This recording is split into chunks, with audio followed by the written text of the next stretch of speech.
This is Andy Gutierrez from StarWars.com, and you are listening to Coffee with Kenobi with Dan Z. This is the podcast you're looking for. This is James Arnold Taylor, and you're listening to Coffee with Kenobi.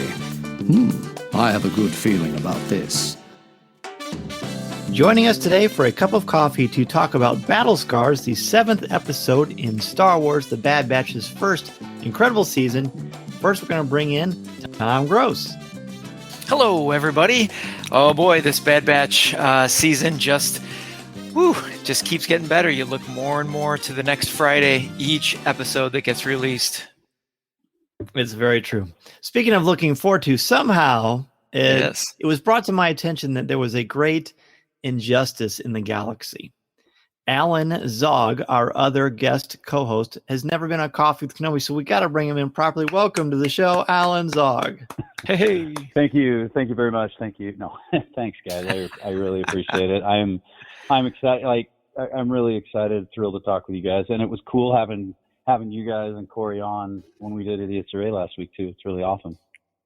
Yeah, we had a great time. You mentioned Idiots Array. That is the podcast that Alan is one of the co-hosts of. It's a great show. Yes, Tom, Corey, and I were just on. We did a tournament where we talked about, basically, we chose some of the best droids in the Star Wars universe. We had a great time doing that. Let's go ahead. Speaking of great times, let's jump right into this episode. Alan, we'll start with you. Go ahead and give us a letter grade and your overall thoughts on the episode. Letter grade. Wow, put me on the spot here. I hadn't even thought about that. I will say, first of all, I'd say it's probably not the best episode of the season so far. But if I were to give it a letter grade, I'd probably say a solid B. Wow. Okay. I look forward to. Can you give us sort of a super quick synopsis of why you feel that way? So, there's a lot that goes into what I enjoy about these, but briefly, I like when they introduce new characters. I like when there's when they kind of delve into a little bit of the lore, and I realize that's hard with clones, but they do. And so this episode seemed to me like, more than anything, it wasn't filler. It wasn't any of that stuff. It was really hitting hard on some things that we've known since Clone Wars season 6, I guess it is, the Lost Missions. So. Mm-hmm. And I almost felt like this was coming too, because this was a setup for about 2 episodes leading into this one. So to me, it was a solid show, a solid episode, not the best of the season, but definitely a solid. That's why I feel like it's a B. All right, very good. Tom, what about you? Well, great points, Alan. And I have to say, this episode is exactly what I was waiting for. I give it an A+. There were some wonderful, wonderful moments. There were some beautiful images that it's not that I've been looking forward to a scrapyard of Republic ships or just starships in general, as Hunter said. But I thought the visuals were wonderful in this, and I'll bring up some of them as we go through. And then there were some really good moments where the music in the background, I felt brought tension into the story. So I think like all pieces of storytelling in Bad Batch style, Star Wars, Lucasfilm style, I thought a lot of that came together in this one. We get a resolution on one of the items that was keeping us tense. And, and here we take care of that in episode 7. I don't know. I just thought there was a lot of stuff that came together in this for me personally that I've been waiting for, that I have to give it an A+. I'm also going to give it an A+. That's 2 weeks in a row of an A+, which is it's nice. Yeah. It's nice to be able to say that. But for me, I really enjoyed the fever pitch, the tension, which only can happen if you don't have 6 episodes before that give you that solid payoff, that emotional punch. And you don't really know where it's going to go direction-wise as far as the show. Because I've been saying this since the show started, but we don't know what's going to happen with the Bad Batch characters. We don't have that story canonical safety net. So to see things play out the way that they did and how they were resolved, I thought was wonderful. So let's go ahead and start off the show. Tom, we've got a chase sequence right away. I don't know about you, but the whole spirit of the entire thing very much gave me a vibe of Star Wars Rebels, even to the starships themselves. Yes. Yeah. Yeah, I thought the opening with we don't know where they've been, what they're doing. We get a hint when there's a little creature in a cage, which seems to be Sid's sort of go-to. I mean, here in the last episode, in a previous episode, they were going after the Rancor, and here is a little creature which we don't know why they have it, and quite frankly, neither does Sid. We learn, but yeah, a great sequence with the chase. And of course, some laughs with Wrecker in the midst of the attention, where he's afraid of this little creature that's crawling up him. Sense a little bit of competition or frustration between Tech and Echo. Well, when Echo gets things going, I'm working on it. All that kind of stuff. A lot of fun. Great way to start an episode. So it certainly seems like Sid, through the last couple episodes, is accumulating like a zoo or something. I'm not really sure, but Alan, we do get some small character stuff here. We get, of course, the continual foreshadowing of Wrecker and the headaches. But what do you make of the situation with how the characters are interacting in this? Do we learn much about them in this, or is it just pretty much just set up? I don't know. I feel like like you mentioned, the whole zoo thing with Sid. I feel like that we're not getting much set up with that anymore. I feel like, if anything, it's just there's no setup required in this. In fact, I was going to say the setup to me feels like the headaches that Wrecker's been getting kind of sets this whole episode up. And it's not just that he has them in here. He had them in, what was it, the last episode, I think, was when he started experiencing them, or the episode before. If I'm remembering right. But the headaches kind of set him up and lead up to this. So as far as interactions go, I think I'm enjoying Wrecker and Omega right now, and the relationship that they've been growing. And really, there's quite a bit of that in the first part of this episode. There is, and I think it's nice to see, because we know because they were extra sweet to each other. I thought to myself, okay, this is bad. They're setting it up so it will sting even more at the end. But eventually, they blast into hyperspace, which I kind of scratched my head and I said to my son, so Wrecker and Omega didn't have seatbelts on; they just went into hyperspace. So there's no. I mean, if that doesn't activate a headache, I don't know what's going to.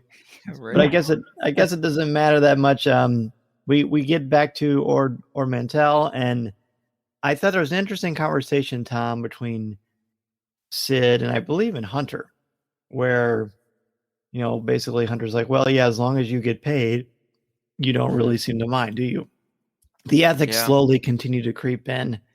And I'm not really sure if Sid is going to continue to be this way or not. I mean, she does deal with members of the underworld all the time and deals in some shady business, but you can tell it's starting to bother Hunter even more, I think. Oh, yes, I completely agree. We have been talking about this for a while and debating, where she stands in sort of the morality of the galaxy.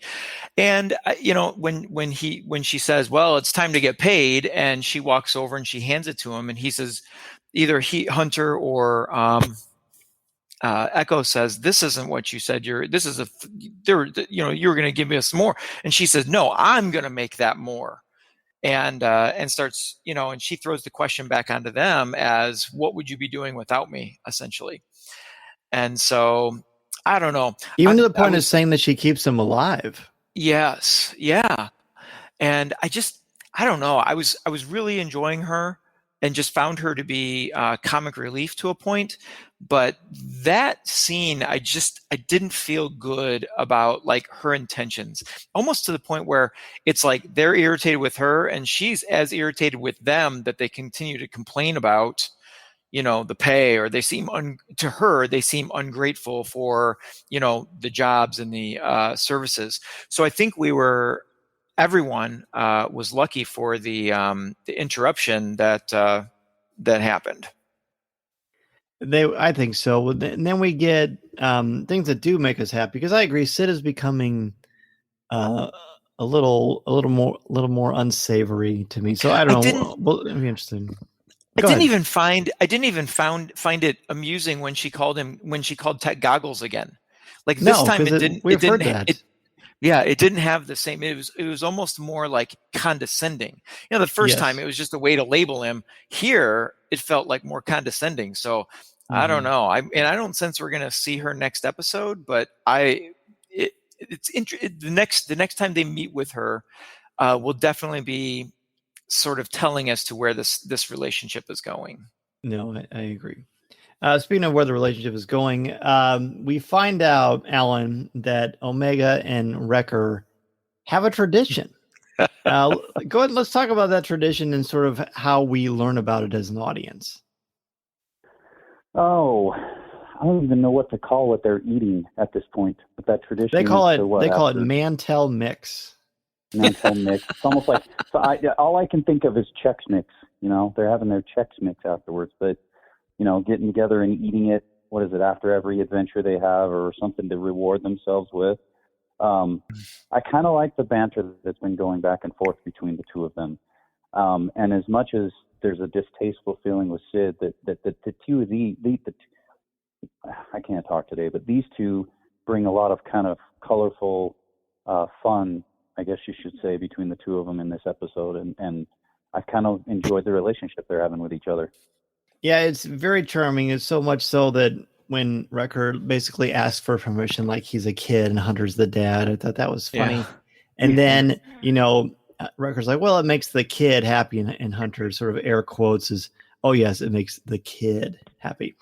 The reason this is spectacular, there's a lot of reasons this is spectacular, but this Mantel Mix, to me, looks exactly like the popcorn or the caramel corn you can get at Katsaka's Kettle at Galaxy's Edge. It's some of the best popcorn I've ever had.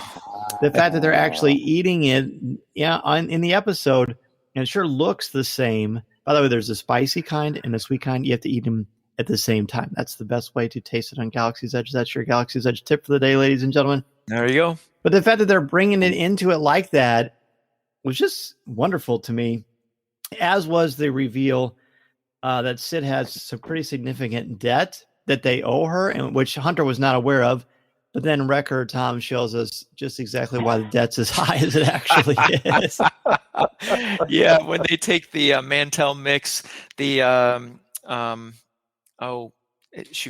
forget the name of the race that is selling it. Pantorans. The Pantoran says, you pay for that, and Wrecker goes, put it on Sid's tab.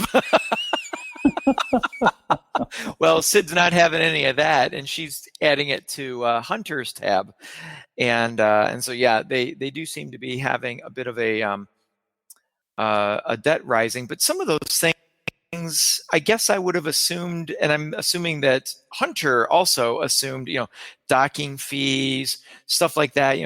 They're doing these chores, I guess you could say, for her. So you'd think some of these would be covered, but Sid's a businesswoman, and this is how she makes money. Exactly. And it's, I think it's it reminded me of the movie Fletch, the old Chevy Chase movie with the Underhill. Different people will get that joke. But the jokes are over, because we go back inside the Sid's place, and there's a shadowy figure at the bar. Alan, go ahead and talk to us about the reveal of who that character is and how it felt for you to see this character return. So I have to talk about the ahead of time of how I felt when they even showed there's a shadowy character. I started to think bad things, but I thought maybe that this was their pursuer, or this was the bounty hunter who's after them. Yep. But when they finally do reveal him, I thought, when I saw his eyes, it was even before he took his hood off, it was his eyes. I was like, oh, this can't be. I thought for sure right away it was Rex. And I was really happy to realize that it was. I figured we were going to see him at some point in time in the series. It had to happen. And there was no better episode than the current one for him to appear in. I almost wonder if we're going to see Ahsoka at some point in time, but that's speculating. But I really liked this reveal. I was excited to see him. And also to have him realize that, oh, wait, you still have your chip in. That's not good. To see the way he interacted with them, and not just the clone camaraderie, but the fact that he recognizes things in the clones. And then, of course, and maybe you'll get into this, but the way Omega recognized what generation clone he was, for that matter. Yes, because the lines in his face. Yeah, that was pretty brilliant. I love this part, because there's so many things that Alan, you just said that was portrayed so well. The camaraderie of clones. I mean, where else do you have more camaraderie than sitting at a tavern, at a bar, visiting? And that's where they end up, and that's kind of where that scene happens.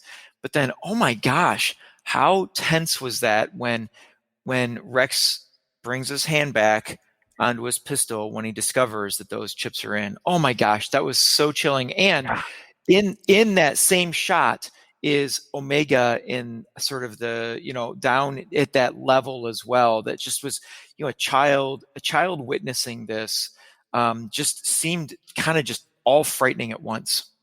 And I love that when we first realize there's someone in that area, the way that this figure is carrying themselves, and of course it is Rex, as we've said, the way that he's carrying himself and the way that his posture is, I thought for a hot minute it would be Obi-Wan Kenobi. I couldn't figure out story-wise how that would make sense. And obviously it's not Obi-Wan Kenobi. But you can tell that he's been around Jedi, right? He's a top-tier soldier, clearly. But the poise, the gravitas was all there. But then the way it was dramatically revealed, I thought was wonderful. And then, Tom, we have when Wrecker realizes who it is. Did you catch when he picks up Rex to give him a hug, how Rex gets out of the hug? Did you catch that? I didn't. What does he do? I noticed he gives him a little push, but did you see it, Alan? No. Yeah, and it is basically just a push, but it almost was like a push of disgust. And I was trying to kind of figure out what that might mean. I mean, Rex doesn't have a reason to be warm and fuzzy right now because of all the things that are going on. We find out that Trace and Rafa told him about the Bad Batch, so maybe that too was at the end of the episode in the hologram. I mean, it stands to reason, at least they want us to think that right now. They've all met. Yeah, they've all met for sure. Yeah. But then we get, and you alluded to this already, Alan, Rex has a very visceral reaction to Wrecker's headache, which I thought was extraordinarily powerful, particularly him fully explaining how dangerous they all are. Alan, what did you think about Rex's explanation? Also tell me about Tech's evaluation of the situation too. Well, what came to mind was immediately Rex's experience with Order 66 itself, just how tense it was, how much it took him to resist and then finally not be able to, and for Ahsoka to basically have to literally force him in order to get the chip out. So, of course, with his experience, he knew right away just how dangerous it was. And so when he's discovering that, the moment becomes tense, that's all I can think about is his moments on the cruiser with Ahsoka and the rest of the clone battalion. So he's been there, he's experienced it, he knows what it can do, he knows you can't control it. And so his concern right away was, okay, we're in a very dicey situation. These guys, any one of these guys can lose it. Yeah, at he knows. any given moment, and I'm not going to be ready, and nobody's going to be ready for it. No, because he's seen it firsthand. I mean, it's fair to say that he's definitely experienced trauma because of what he says. I don't want to lose any more of my brothers. But then he clearly says again, chips make you a threat to everyone, even her. We learn a lot about that there. We learn that Omega does not have an inhibitor chip. And Tom, I don't remember if that ever came up, but I want to ask you, were you surprised that Tech was kind of dismissive of the inhibitor chips and the potential for disaster there? Yeah, I did. I found that kind of strange because of their loss of Crosshair to the chip. But Tech seems perfectly comfortable that the rest of them have it completely under control, which, I don't know, I guess it just seems to Tech being very logical that, look, we made it through Order 66. None of us had trouble. I mean, I guess him in general, in specifics, but so I had a hard time coming to terms with that but that's not the only time in this episode that Tech seemed to go a different direction than I thought he would. But yeah, I thought that was an interesting stance that he took. It almost, at first I was kind of like, oh, really? Tech wouldn't even consider this? But I mean, he hasn't yet. In a way, Alan, I feel like it makes Tech more human and relatable because if he's always all about the numbers and calculating and he's never wrong, then you've got sort of a Deus Ex Machina situation where there's no peril, there's no risk. But if if Tech can be wrong about something technologically like that, Sure. Then if he's more flawed, to me at least, Alan, I think that makes Tech a little more relatable. I agree, and I feel like we've really seen this, up until this point, we've really seen this from Tech the entire series, right? For the opening episode, I don't know if you remember when the idea of Order 66 came up and that the clones were turning again. Tech was able to run into the database and initially what it was, but he almost seemed dismissive of it then too, because we're exempt, we're the Bad Batch, nothing like that affects us. And then of course, like Tom mentioned, then they lose Crosshairs through to it, and yet he still continues to be a bit dismissive of it. So yeah, I think we've seen this from him the entire series, and I think it was very interesting to finally see him get maybe almost a slap in the face, if you will. I don't even want to use that term, but I felt like it for once he gets kind of put back in his place. Like, no, dude, it's not always like this. Sure. I know. It's not cut and dry like this.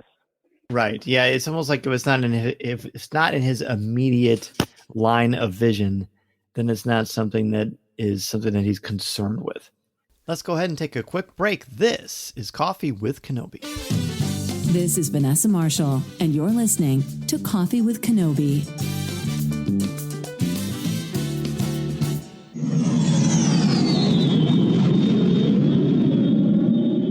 With travel beginning to open up and Walt Disney World and Disneyland reaching full capacity, this is the time to book your Disney World vacation with MEI and Mouse Fan Travel. Their signature service and expert advice will help clients maximize their vacation, time, and dollar.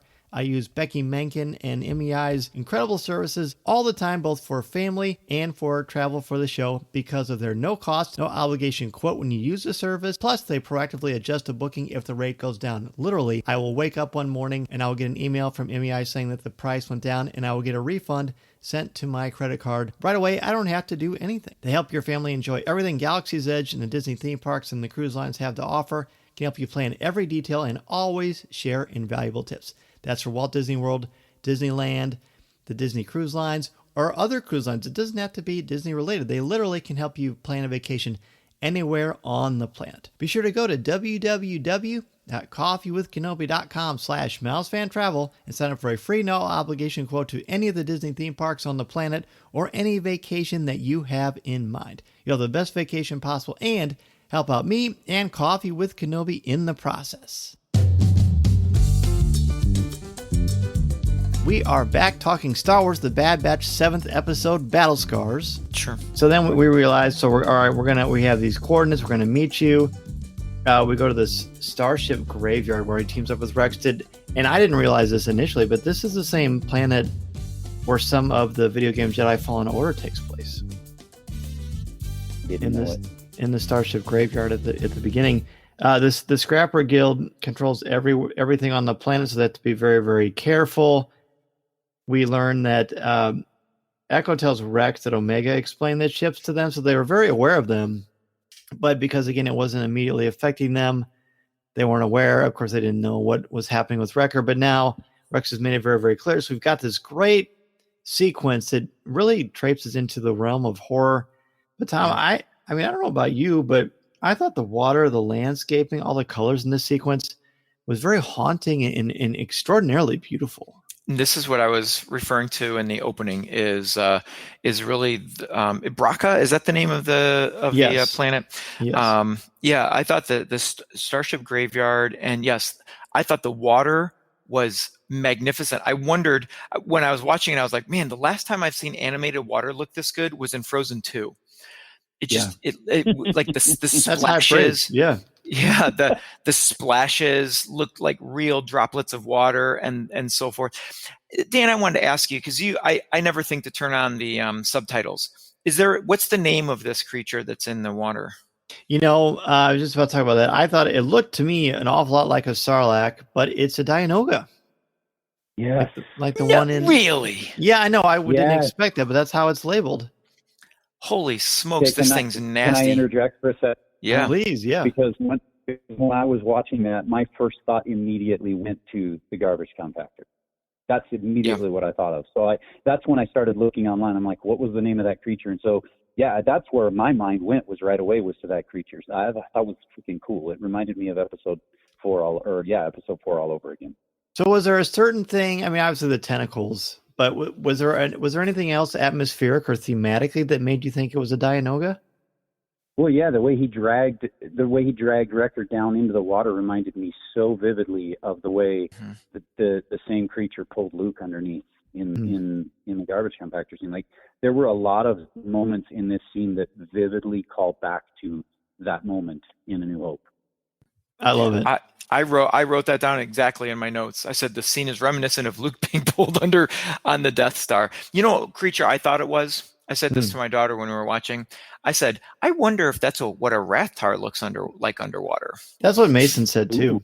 Mason Yeah. thought it was a Rathtar. I thought for sure. But Dan, I'm with you on the horror feel of this. In fact, I think from that moment when Wrecker is creeping across on the rope and it like drops, and then Omega says, "No, you're fine, just keep." And then of course, it's gonna drop. From that moment and that horrific moment when he's upside down and they see it come under the water, from that point all the way through to almost the resolution of this whole story, I felt like the horror environment continued to increase and get darker, and flashlights, and it just became more and more tense throughout. It reminds me of the first Alien, this sequence, and then especially the end as well. I feel like that we've seen that quite a bit in this season, but particularly here, the waterline stuff is a little bit reminiscent of just the feeling of what's underneath is more dangerous because you can't see it, like the Jaws concept. So there, you've got that. You've got the growing suspense and tension of Wrecker's headaches, with Rex very much hammering home what we as an audience have been fearing for a few weeks now. He's a ticking time bomb, and the last thing we want is for this guy to turn into Order 66 Trooper when he's got such a good relationship with Omega. Mm-hmm. And then we add to the tension, Alan, by bringing up yet again not only the Dianoga, but Wrecker's fear of heights. I mean, they have really gone out of their way to make us feel scared for Wrecker, which I think you have to do because he's such a powerful character. But it's very effective storytelling, I think. Absolutely. And I'm going to add another couple of movies to these scenes that we're going through. You're talking about horror, but to add to this scene of this fear of height, this particular area, this scene, the junkyard, all of it called back to times with Rey, both in The Force Awakens as well as in the Death Star's scene in The Rise of Skywalker, that I felt like they are having to cross through some really rough terrain. There's some heights to be involved here.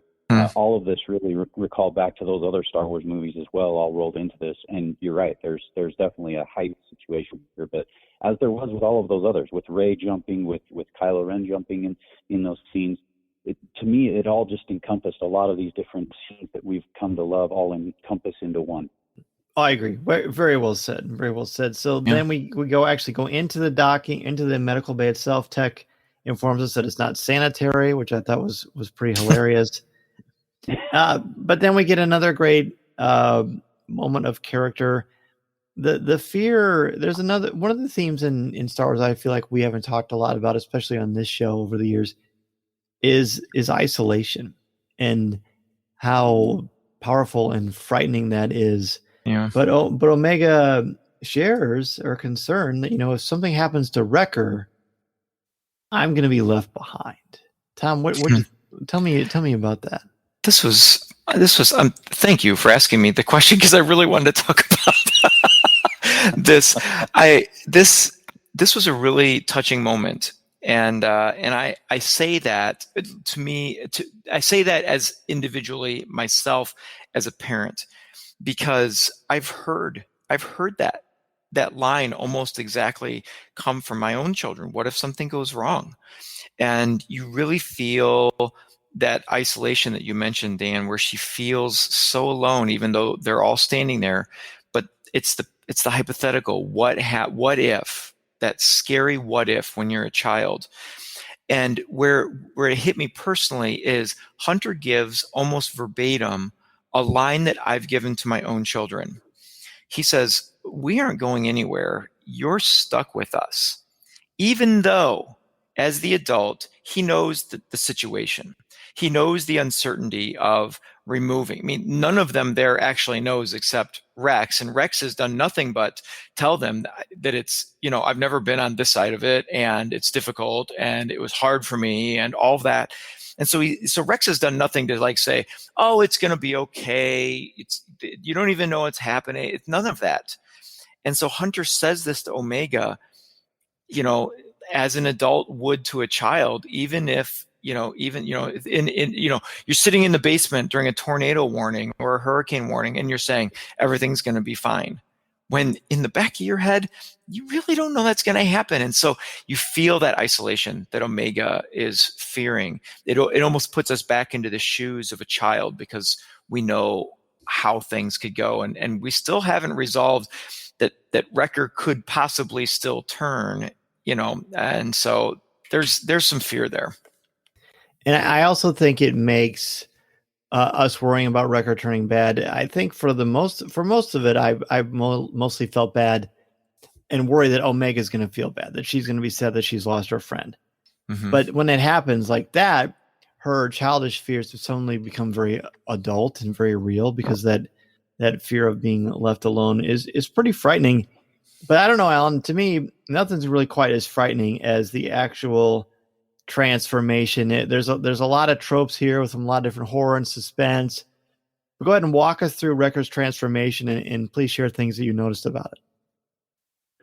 So, and I'm gonna preface this. I spent time earlier today rewatching season 6, where Tup goes through some similar moments, because I feel like this situation with Wrecker reminded me and was very much similar to that of Tup's. I think they both had similar experiences. And so for a moment I thought, okay, this is not going to end well. In fact, I don't know, leading up to this, I wasn't sure that they were going to get the chip out. And I don't know if it's because I didn't expect it in this episode or whatever it was, but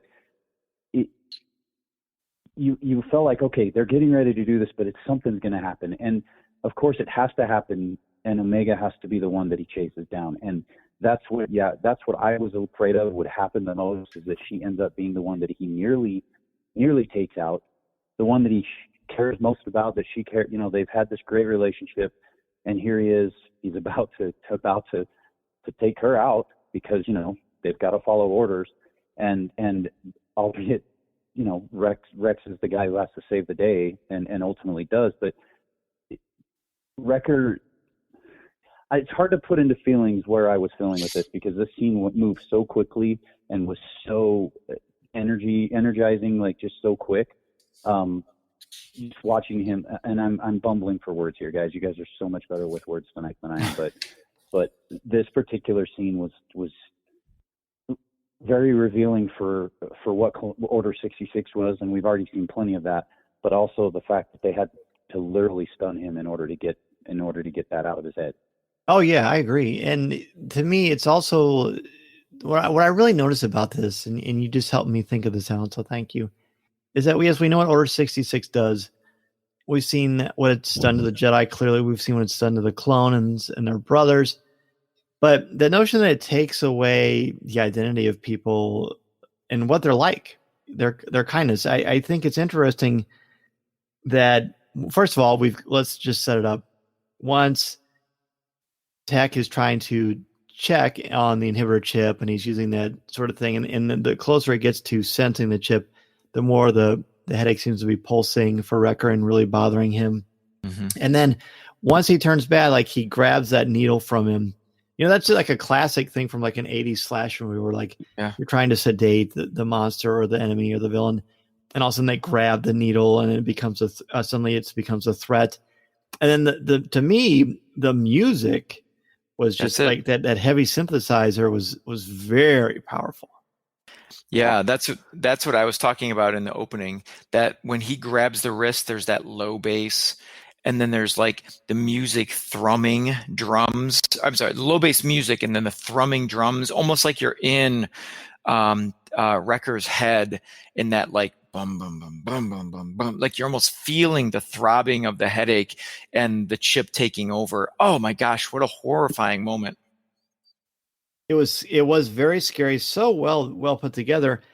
And then you get to see all the fighting skills coming into play with Hunter and, being cool under pressure and getting everybody to work together, trying to distract Wrecker because he's such a tour de force that that he's physically, they don't stand a chance against him. And the fact that he's chasing after Omega, you expect that to happen because they've gone out of their way for a few episodes to show the bond the two of them have. But the fight scene to restrain them, and then Wrecker versus Omega, Alan, I thought that was about as good as we've seen dramatically in the Bad Batch so far this season. I agree. I totally agree. And I'm glad you guys mentioned the music and mentioned some of the things you have, because now I've got to go back and rewatch it. The way we've been talking about it tonight, I've been all over the place, which is really how I've watched this episode the last few days. But music is where I usually first go. And this scene did tense up big time when he goes after Omega and right up to the point and she's hiding. I'm trying to think of other you mentioned horror films, but I'm trying to think of another movie where it's someone that is so endearing to you and to the audience, but also to the character, who's trying to hide under, whether it be a desk in an office or behind a couch or whatever it is. Halloween, I think, the original Halloween. Yeah, that's true. That's a good point. I hadn't even thought about that, but yeah, that's what came to mind. Is here she is trying to hide, and of course, there's a noise off over on the one side where she's hoping he'll go, and he does, but then you're thinking that he's gone, and then right there, as if predicted, right there behind her, there he is, and then just the way the whole thing became very, very tense. It had me going for a minute. I'm not gonna lie, it had me going for a minute. Yeah. Oh, for sure. I think there's one thing in the history, and I want to ask both of you this, and I'll weigh in on it too. There's one thing that we've seen since we first learned of the inhibitor chips. Good soldiers follow orders. We've heard that line spoken through several episodes of Clone Wars, and now, of course, through the Bad Batch. And I picked up something symbolic about that, and I wanted to see what you all thought. When you hear good soldiers follow orders, what do you think is actually going on for the characters and story-wise? Tom, I know it's a big question, but I have faith in you. Why don't we have you start?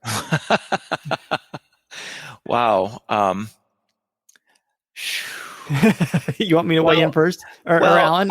It doesn't matter to me. Yeah. Well, okay. So this is where I went. I don't know that this answers the question, but I'll say it anyway, because I thought Wrecker took the line even further. He says good soldiers follow orders, but then he goes into almost like reading the law. He says you are in direct violation of Order 66. Mm-hmm. And when he's got Omega on her, she's creeping away, and she says, but you're not you, or something like that. And then he repeats the directive again, not the good soldiers follow orders, but he repeats you are in violation, you are a traitor. And it goes further, and it's like you're realizing that he is completely gone. So I don't know that answers the question of what's this symbolic about this, or what's actually going on, other than all I can think is the orders that they've been given are bad. They're bad, they're evil. So it's like good soldiers follow orders, but these soldiers are not good. Oh, I like that. Alan, what are you? Is there anything that whenever you hear the phrase good soldiers follow orders, what are you noticing about how they use that line and what it means? To me, brainwashing comes to mind. Oh. I know they use inhibitor chips here, but to me, it's as if they have been it's as if they've been brainwashed, whether it be from birth, whether it be, and really they have. Inhibitor chip or not, they've been brainwashed or hypnotized. Hypnotism is another thing where it takes one word to set them off to do exactly what you wanted them to do. And hypnosis might be more clear than brainwash, because it's a trigger word. That's all it is. It's a trigger word, and immediately they are now more robotic than man. They are now more inhuman than human, and they will do exactly what they're ordered to do. And that's the way I've always watched it since episode 3 with Order 66, even before we knew about the inhibitor chip. So there was something set up in these clones very similar to that of hypnosis or brainwashing that set them up. That's what comes to mind. I'm not sure if you were leading somewhere with that phrase in particular, but that, to me, that's what comes to mind, is that of brainwashing or hypnosis. No, I love that. In fact, what you said makes me think is almost like a sort of a harbinger of Vader too. The more machine than man, and Yeah. and kind of losing your will for whatever reason. There's just something that this time that when Wrecker said it, and the first time I watched it, I just thought, oh no, things are really going to get bad. But the second time I watched it, I kind of hit me, and it gave me hope for Crosshair. It seems to me, and I could be wrong, but whenever we hear good soldiers follow orders, the person saying that, this is the thing they most do not want to do. For Rex, it was when he was going to fight Ahsoka. With Crosshair, it's when he orders the murder of those innocents. And then for this, it's when Wrecker is about to attack Omega. It seems like that is the key line. Like that is their last psychological ditch effort at stopping this urge to do something evil. But because good soldiers follow orders, they don't have a choice. So whenever you hear that, this is the most extreme thing they would never want to do, and they're being forced to do it, which makes it much, much more tragic. Oh, yeah, and you can go back to Tup on that one, because I remember it, and now that you mention it, that makes Tup's situation even more dramatic, even more tragic because of what Tup did in season 6. I love it. Makes sense. Yeah, I just thought psychologically, wow, this is what they're doing. This is what they're going for, and it's really effective. Rex finally stuns Wrecker, and let's talk, Tom, about Wrecker's recovery, healing, and making peace. Yeah, this is such a amazing scene. They pull, so Wrecker comes out of the tunnel, and it could take a while. Why don't you take Omega upside, give her some air, and she says, I am not leaving his side. The loyalty, the camaraderie, as you mentioned several times, Dan, that they've been building over the last few episodes. We should have known that it was leading to this. And, I think we probably in some ways knew that it was leading to this in some fashion. I didn't see it playing out the way it did, quite as horrifying, although I think in my head, I was expecting it to be horrifying, just not in the way that we saw it. But the scene that sits in my head. So this is the snapshot. This is the snapshot moment of the episode for me.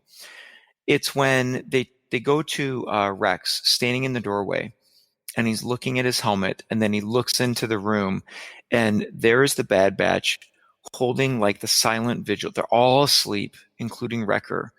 And it's like Rex watching over this generation, or this, quote unquote bad batch, the rejects, but the rejects are the ones that are surviving. But I love the way he's holding his helmet, and he looks at the face of his helmet. And for some reason, I have no idea what it means, but it's what popped into my head when he does that. I was like, it's like he's examining his own identity. It's almost like he's reflecting on what it's meant to be a clone. And this is where it is led as he looks into the room where they're removing. And he is who's led this new group into this new world of what I wrote down as freedom. You look at each one of them as they come out of that, and you see the close up of Tech's head, and he puts his head on the bandage, and they pull back, and you see his face just in reflection of like this new freedom. This, like, even though Tech has been so dismissive, that moment told me that it has. Okay, quite literally, it has been on his mind, and now they are all feeling this sense of freedom, and then Wrecker's hand comes up onto Omega's head so gently, and it's Wrecker. It's the Wrecker we know, and it's the Wrecker we love. And then in the next scene, he comes up to her, and and he apologizes, and she forgives him. Of course she's going to forgive him. But the best part is she reaches into her pocket and pulls out the hand of the Mantel mix, and Wrecker's like, oh, like of course he's gonna think with his tummy, but it's so, oh my gosh, it was such a great moment. And it was, I don't know, so many things that were unexpected. I think probably the moment that moved me most, I just described, was when his hand so gently laid onto Omega's head, and he said something to her. Oh, just the forgiveness that all came through all of it was just magnificent. The character stuff is great. And you're your explanation of Rex reflecting into his helmet, I was going to talk about that. I'm not even going to touch that. You did such a beautiful job on that. I think you completely thanks. nailed the importance and the symbolism of him reflecting on what it means to be himself, what it means to be a clone, and what it means to be watching out for his brothers. Because of course Rex is going to feel that way. And without taking away from Tom, I want to add one thing to that scene, though. Please, yeah. You mentioned his helmet, and I'm thinking back while you're talking about it, and his helmet might be the most subtle reminder of all that Rex has been through. Yeah. With the marks on it, of 1, 2, 3. It's just like all these marks on it that represent battle scars. Yeah, battle scars of everything that's gone on, and it just is. It's in that moment he stares at it. We see it throughout the episode. We see it towards the end. It's reminiscent of just what he's, it's just a subtle reminder of what he's had to go through. Back to what Tom said, and I think, Tom, you said it better than anything I could say. But just if you ever watch this episode again, I think you ought to just watch the helmet just from the get-go. It's great because it's looking at him, through a dark lens. There's no expression, right? And he's looking at it with the helmet off as a human, as a person with a soul, as a person with a conscience. And this has been, Dave Filoni has said he believes that clones have souls, and he's looking into the soulless helmet and reflecting on what's going on in his life. I mean, Rex has got a lot of soul searching to do before he ends up with a gray beard in Rebels, 19 plus years later. But I love the fact that Omega refuses to leave Wrecker's side. And they're like, you need to go up to the surface, you need to get some air. And she's like, no, I'm not leaving his side. And they don't even bother to talk her out of it. Again, the theme throughout this entire series has been, we don't talk down to the child. We respect this child's feelings. We treat the child, with dignity and grace, but also let her make her own decisions. It's just really, really kind of refreshing. And and you both mentioned this, but I just want to briefly mention, I think it's so important how these two make up, because he says he's sorry, but he doesn't say he's sorry. And there's never like a hug, forgiveness, shake hands. It's good. We're cool. There's none of that. It's, here's some Mantel mix. The mission is over. This was just a mission for me, Wrecker. I don't take it personally. I know you would never want to hurt me. I know it's not your fault. And she believes that to her core. And then they break bread together in the form of Mantel mix. I mean, Thanksgiving, that it's such a powerful holiday for Americans because everyone comes together and they eat, and at that moment, it's just about being with the people you love. They love each other. They're the closest they can be. And after all this trauma and these things that could potentially ruin friendships and cause all kinds of psychological damage, for Omega, hey, it's no big deal. Let's eat this popcorn together. The mission is over. I just find that such a mature lesson in forgiveness and maturity. And I don't think it's just maturity either with her. It reminds me, if really it's the representative of what she is to the clones. She is their purity. She is their beginning. She is the clone that was never affected by the wars, that was never affected by the chip, that was never affected by anything else, was the purest and innocent of all. Wow, and we saw that come to climax into this particular episode, and it ends right there where it's not like, who cares? It's over and done with. Let's have some mix, and let's celebrate the end of a mission. Like, she doesn't know better and hasn't ever known better. Wow, that is really, really profound. I love that. That's great. So there's a lot to love here. I mean, not only was it a powerful episode, but it ends with a cliffhanger. Let's notify the Empire. The Scrappers see Hunter and Rex, Rex tries to say, people could really use your skill set. And Hunter says, I'm still trying to kind of figure out what our next move is. It seems pretty clear to us, but it's easy. It's hard to look at the picture when you're inside the frame. So I'm sorry. I really, really liked that discussion between the two of them at the end, because you have Rex kind of watching over the. Sorry, I was reading my notes from inside the ship. This is where you catch Rex saying he'll meet at the rendezvous in the next rotation. So, again, he's in contact with people, and Hunter comes out and makes comment, I knew you'd still have, cards in the game there. And I felt like this was like the second chance, or not the second chance, the second calling of the Bad Batch to take action. But what I love about it is Hunter, I look at it as Hunter has the same feeling about their purpose as I had about their purpose 2 or 3 episodes ago. Yeah. Hunter, it's as unclear to Hunter as it was to me as to what they should be doing. But they continue to find purpose in these little moments, and they're the ice is chipping. The Martez sisters initially crack the ice and say, "Look, there's something." Eventually, everybody takes a side. Rafa says to him, which which I thought was a great line. And then here you have Rex. Hey, I still have cards in the game, and you've got something that can help us. There's your second one. So I look forward to seeing who's going to push Hunter over the edge to make a decision to choose a side. The surprising thing to me about Hunter is that I think he's more hesitant to commit, because everything that he's been raised to know, or that he's been trained and shaped to know, is different, is wrong. So he's kind of trying to find his place. Very interesting, intriguing aspect of him, because ultimately he doesn't strike me as someone who would be afraid to do what he thinks is best. So the fact that he's struggling, it gives us a very unique inner conflict. Sort of, he's very, very much going on an extended refusal of the calls. We'll see where that fleshes out. Do you think it's because of his care for Omega? I do. Do you think that's what's clouding him?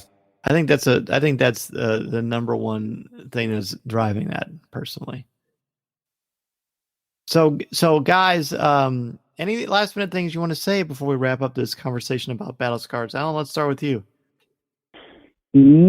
Just a couple thoughts. One is that I now want to change from a B to an A+ with you guys, because I feel like the loner here and maybe the guy that shouldn't have said anything. And no, you shouldn't.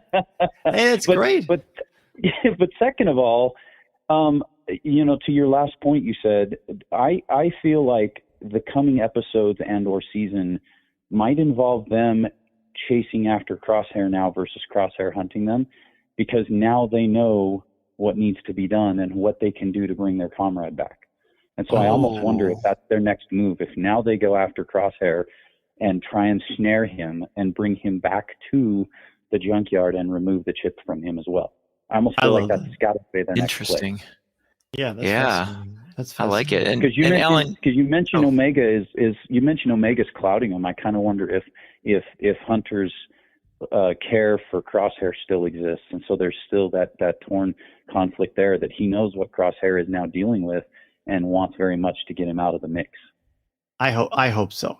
I mean, we do know we've got a nice cliffhanger ending that the Empire is being notified, so it's very possible we'll see Crosshair sooner rather than later. Tom, any last minute things on this episode? Just a couple. First, Alan, you're not the first person to change their grade. That's right. These conversations change my mind all the time, because and that's what I love about these conversations is we get to really dig in and hear what other people think. And Dan, you always give me and challenge me in different ways to think about these, and Alan, you the same. So yeah, that you're not the first. Second is, I was just going to repeat that final line: notify the Empire. I'm tuning in next Friday. Yeah, I think I will too. Yeah.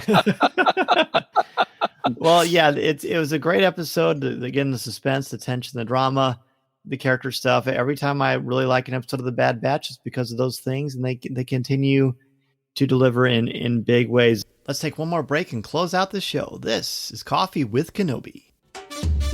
Listening to Coffee with Kenobi, you are, with Dan Z, the podcast you're looking for. This is... yes.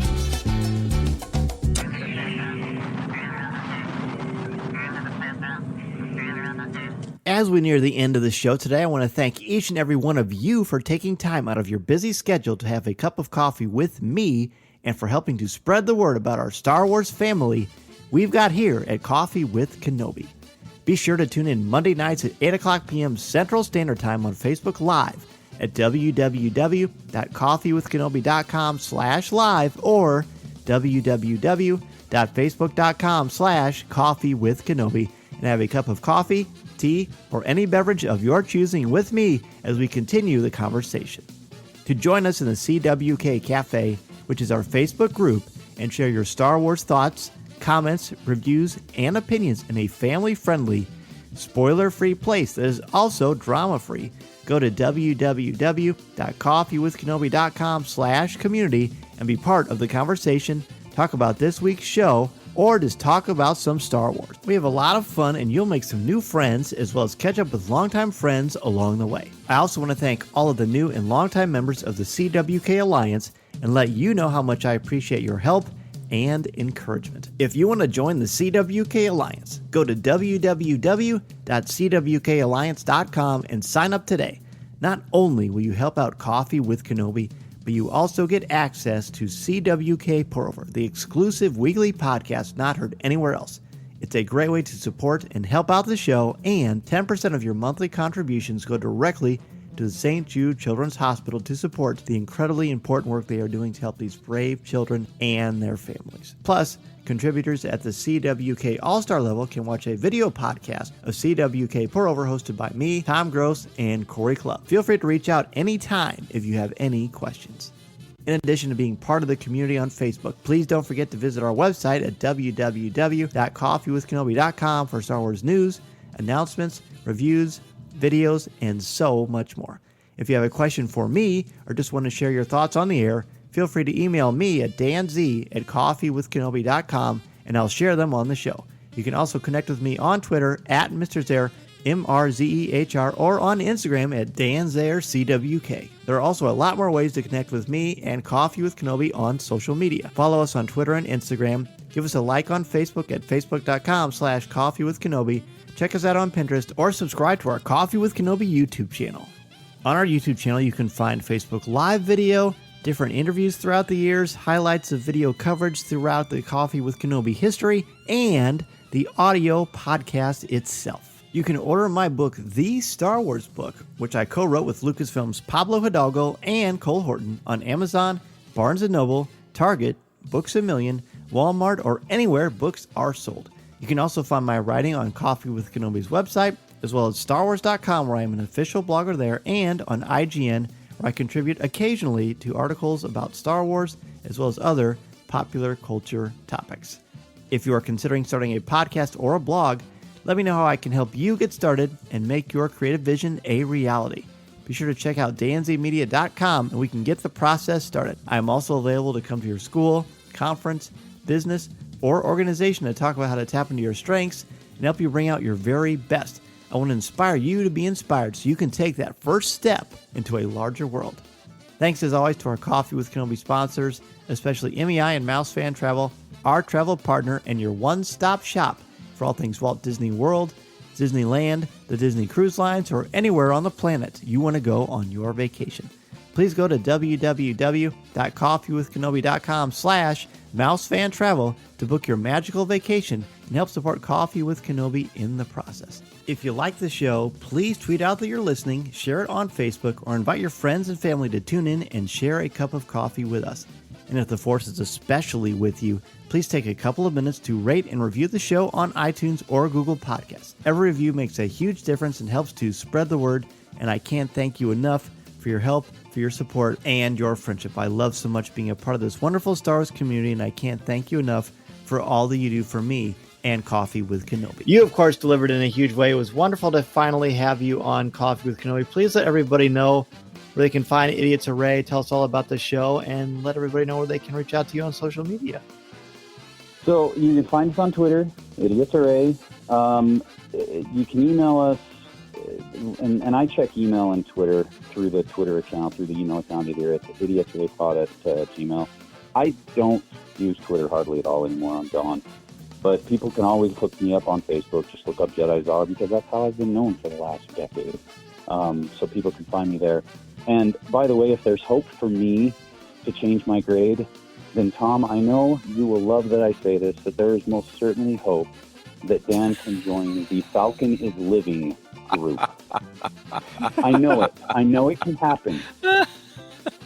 I will never disparage someone for having hope. It's what brings us together. But that ain't gonna happen. That ain't gonna happen. I wasn't gonna let that go. I had to go there. I love it. I was wondering if it was gonna come up. Been Very waiting good. for the moment. Yes, that was very pinpoint accurate, my friend. And Tom, please let everybody know about what you've got going on and where they can reach out to you. Absolutely. You can find me on Twitter at Draftline, and check out my thoughts on the galaxy. Seeking Positivity in the Galaxy is the title of my blog. Hop on there, see my thoughts, follow up, give me some feedback. Love to hear from you. A huge thank you to Alan and Tom for joining me to talk about this incredible episode that really raises the emotional stakes and brings some resolution, but also opened up the idea of more challenges, specifically, of course, with crosshairs. I want to take this opportunity to let everybody know about an exciting thing that I announced on Facebook Live this week. On Wednesday, June 30th, if you're in the Orlando area, I'm having a Coffee with Kenobi meetup at Disney Springs and Jacques Lindsay's Hangar Bar from 7 o'clock to 8:30 p.m. Eastern Standard Time. That is Wednesday, June 30th, from 7 o'clock to 8:30 p.m. Eastern Time. You can go and learn more at coffeewithkenobi.com/community RSVP. And I hope to see all of you there if you're in the area. It's going to be great fun. Speaking of Facebook Live, of course, it's every Monday night. But on June 29th, which is a Tuesday, it's a special day and time. I will be giving you a tour of Galaxy's Edge. I will be in the Orlando area, obviously, because of the meetup I just mentioned. So you can tour Galaxy's Edge with me live, experience the sights and sounds of that too. And I'll be showing you around the place. If you've never been to Galaxy's Edge, or you have and you just want a nice reminder of how incredible this place is, join me Tuesday, June 29th at 6 o'clock p.m. Eastern Time at coffeewithkenobi.com/live. I hope to see all of you there. Have a great week and weekend. Get your top fives ready for next week's Coffee with Kenobi Facebook Live. And remember, this is the podcast you're looking for. This podcast is not endorsed by the Walt Disney Company or Lucasfilm Limited. It is intended for entertainment and informational purposes only. The official Star Wars website can be found at www.starwars.com. Star Wars, all names, sounds, and any other Star Wars-related items are registered trademarks and/or copyrights of Disney and their respective trademark and copyright holders. All original content of this podcast is the intellectual property of Coffee with Kenobi unless otherwise indicated. This is the podcast you're looking for. There's no one here. Move along.